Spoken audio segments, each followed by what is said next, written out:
I was assigned to find the young man in a Twitter picture that had gone viral, Terrence Williams.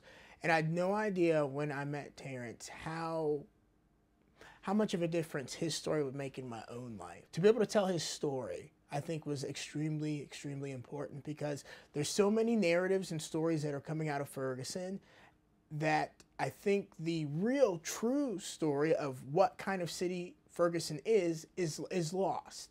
The authentic, true narrative. I wanted to also focus on a church in Ferguson as well, because where do people go during difficult, dark times? They go to church.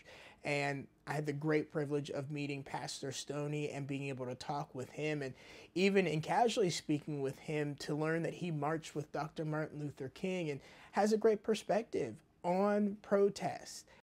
What's so interesting about the church that Pastor Stoney pastors over is its location. It's located directly across the street from Burnout Building.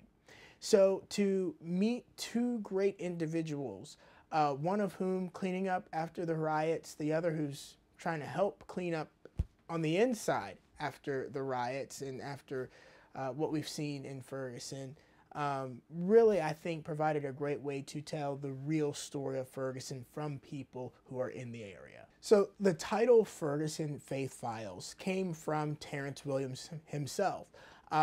In talking with him and getting a chance to get to know him, he mentioned his faith multiple times and how important it was. And talking with him and obviously talking to a pastor, it just seemed fitting to call it the Ferguson Faith Files. And it's my hope that by sharing these stories, by allowing these people to share their stories, that we can show another side of Ferguson that's not being covered in the newspaper and online and in the newscast every evening.